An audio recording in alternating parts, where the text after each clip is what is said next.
अत्यंत उत्साहामध्ये सुरू असणारा हा नामसप्ताह आणि या नामसप्ताहातील आजची काल्याची सेवा महाराष्ट्राचं वैभव आणि भूषण आदरणीय हरिभक्त परायण जोग महाराज वारकरी शिक्षण संस्थेमध्ये प्रथम क्रमांकानं कीर्तनकार म्हणून महाराष्ट्राला आणि महाराष्ट्रातल्या तमाम वारकरी बंधूंना नवी दिशा नववळण देणारे कीर्तनकार म्हणून ज्यांची ओळख आहे आणि साक्षात सरस्वतीचा वास ज्यांच्या जिभेवरती आहे ते आदरणीय हरिभक्त परायण आमचे थोरले बंधू गुरुवर्य गोविंद महाराज गोरे यांच्या मनापासून आभार मानतो.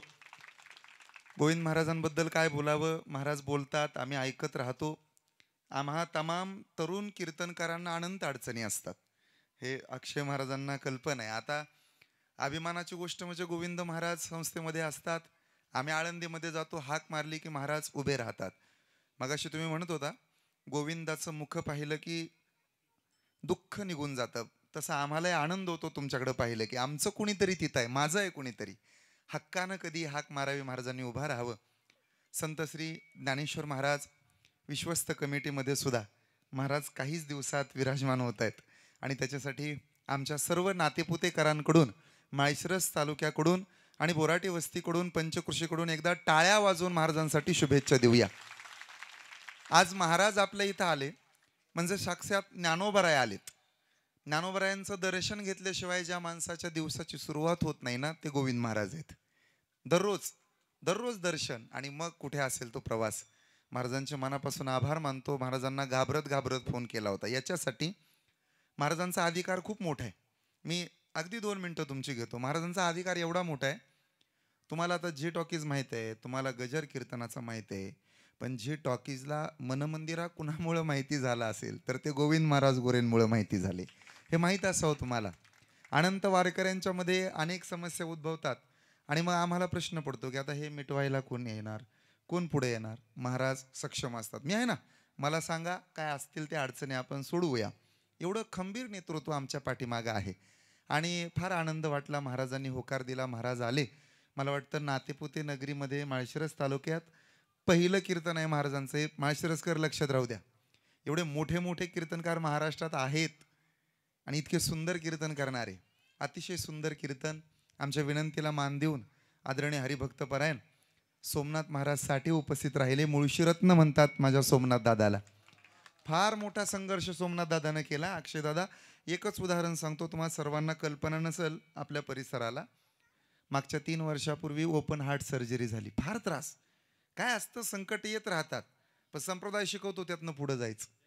खरं सांगू का, मी एक उदाहरण सांगितलं रात्रीच परवा.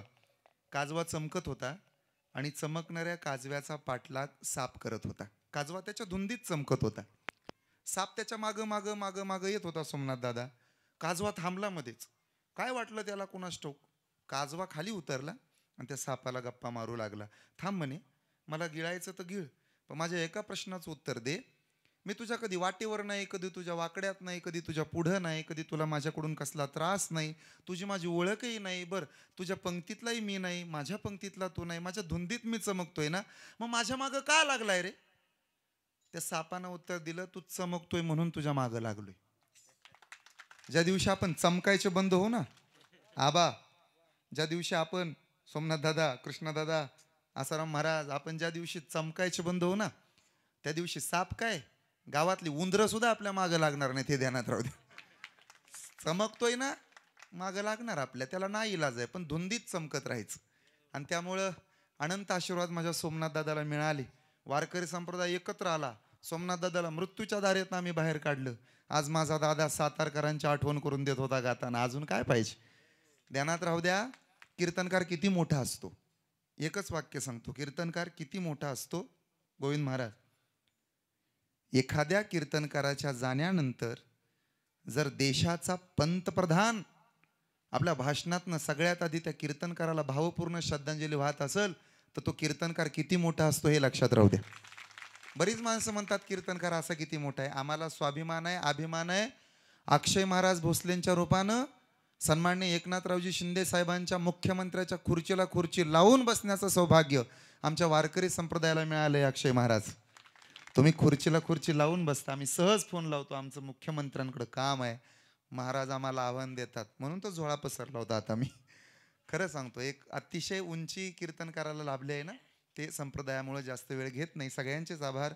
सगळेच तुम्ही आला. आसाराम महाराज आले, अतिशय गोड मृदंग वाजवला. अत्यंत प्रेमाची ही माणसं आहेत सगळीच. आज कुठून कुठून लोक आलेत. गोविंद महाराज हे सगळी ज्येष्ठ. आज खाडेपाटलांचे तो उद्या सकाळीच कीर्तन आहे लाखेवाडीला. भावाचं कितवं पुण्यस्मरण आहे हो? 16वं पुण्यस्मरण भावाचं करतोय तो बिचारा. किती प्रेम असेल भावावर. ही सगळी मोठ्या मनाची माणसं. महाराज या ठिकाणी आले, दादा आहेत, तात्या आहेत, ही सगळी बापू, ही सगळी माऊली दादा. अनेक गावची माणसं आहेत. कोण्या कोण्या गावचं नाव घेऊ. बापू महाराज मुळशीवरनं आलेत, युवराजदादा आळंदीवरनं आलेत, चिंबळीवरनं काही लोक आलेत, पाठीमागं जतकर मंडळ आहेत, स्वामी समर्थ भक्त परिवार. माझ्याकडून नक्की कुणाचं तरी नाव राहणार आहे, माफी मागतो. मग खरं सांगतो, अशा वेळेला नावं विसरून जातात. रात्री भरत अण्णा पठाडे, अक्रूर बाबा मला कीर्तनात म्हणत होते, ते फुगडी खेळताना विशाल बाबा वगैरे, नाव घ्या नाव घ्या, नेमकं विसरून गेलो. म्हणजे उखाना नाव ध्यानात होतं. उखाना हे असं होतं बघा घोटाळा. ही सगळी नाही आता नको. जतकर मंडळी हे सगळे पाठीमागचे सगळे माझ्यावरती, इंदापूर तालुक्यातनं, कालठण तालुक्यातलं सगळे माझ्यावरती प्रेम करणारे. मी जिथं राहतो फलटणला, हॉस्पिटल सुरू केलंय फलटणला. ताई हॉस्पिटल सांभाळतात दिवसभर. माझे आई वडील इथं असतात, भाऊ इथं असतात, पण आई वडिलांप्रमाणे माझ्यावरती ते दत्ता काका माया करतात. वैष्णवदादा मोठ्या भावानं साथ द्यावी तशी साथ देतात. बिल्डिंगमध्ये राहतो आम्ही एकत्र, फार साथ देतात. ही सगळी मोठ्या मनाची माणसं, सगळी अगदी सस्ती वस्ती असेल, शेरेवाडी असेल, पंचकृषी पांढरे मळा, बरडकर मळा, अनिताताई, त्यांनी तर तेज पृथ्वी ग्रुपच्या माध्यमातून फार मोठं काम हातात घेतलंय. आदरणीय चित्राताई वाघ, माझी बहीण आहे ती गोविंद महाराज, ती अनिताताई, ती पाठीमागं, आणि त्या चित्राताई, ह्या 2 बहिणी आहेत. त्यामुळे इंदापूर तालुक्यात काही टेन्शन नाही. ही सगळी माझ्यावरती प्रेम करणारी माणसं. तुम्ही सगळेजण आलात. रवींद्रदादा धुमाळवाडीतनं दररोज येत आहेत. चिंबळीवरून ही माणसं दररोज येतात. त्यामुळे सगळ्यांचे आभार मानणं स्वाभाविक आहे. सगळे आम्ही झटतोय. माऊली महाराज कोरडे असतील, सगळेच आहेत इथं. माझा ऋषिकेश दादा असेल, सगळे आम्ही. आता हे आज रात्रीच पोरांना भरून आलो होतं. रात्रीच कोणीतरी रडायला लागलं होतं, कोणतरी रात्रीच दुमसत होतं. मग ते माऊली महाराज दानांना आम्हाला पाचारण करावं लागतं. माऊली महाराज, मग ते येतात. मग ते आले की सगळं शांत होतं. माऊली महाराज, संदीप मामा, ही सगळी तात्या वगैरे, आबा, हे सगळ्यांनी 4 दिवस झालं, महिना झालं, ही सगळी माणसं पळतायत बाबा. मी ना ज्या दिवशी सप्ताह त्याच्या आदल्या रात्री इथं आलोय, तोपर्यंत पळतायत हे सगळे. आणि सगळ्यांचे मनापासून आभार मानतो. ओम साई क्रिएशनच्या माध्यमातून आमचे सगळे क्षण त्या चैतन्य दादांना असे कैद करून ठेवलेत ओम साईच्या माध्यमातून. अगदी सगळेच. अतुल दादानं साऊंड सिस्टमला हाक मारले. अतुल दादा बिदालवरून आले. प्रफुल्ल मंडप डेकोरेटर्स, विशाल सर प्राध्यापक आहेत, 4 दिवस इथं आहेत. अजून काय करावं त्यांनी. नाना दादाला हाक मारली, इंदापुरावरून मंडप पाठवला. मंडपही बोराटेचाच आहे, सगळं घरातलं आहे. त्यामुळे सगळ्यांचे मनापासून आभार. एखादं नाव राहिलं असेल तर मला मनापासून माफ करा. अगदी अगदी संदीप दादा, सोमनाथ महाराज आहेत, सगळे तुम्ही आहात. सगळेच महाराज मंडळी इथं जे जे डोळ्याला दिसत आहेत. कुठे महाराज आलेत परभणीकडनं. एकनाथ काका आलेत, अगदी मंत्रालयात असतात. एकनाथ काका तुमची ओळख असेलच. बाजारे काका आज या ठिकाणी आलेत. सगळ्याचे आभार मानतो. असंच प्रेम आमच्या कुटुंबावरती, माझ्यावरती राहू द्या. इतक्या वेळ बसलाय तर माझी विनंती आहे, 5च मिनटं. ही मोठी माणसं आहेत, यांचा सन्मान झाला पाहिजे. तेव्हा कुणीही उठू नका. आजचा शेवटचा दिवस आहे. उद्या इथं दारात येऊन बसला ना, आज महाराजांनी काला केलाय, उद्या कदाचित कुणीतरी म्हणल का आला. आमची म्हणजे मी म्हणणार नाही, तुम्ही रोज यावा अशी अपेक्षा आहे. पण तुम्हाला तेवढा वेळ नसतो. तुमच्या सगळ्याचे आभार मानतो. सगळ्यांच्या ऋणातून मी मुक्त कधीच होणार नाही. काय द्यावे त्यासी व्हावे उत्तराई. त्यामुळे हे प्रारब्धच आहे. सगळ्यांचे आभार मानतो. सगळ्यांच्या पायावरती नतमस्तक होऊन थांबतो.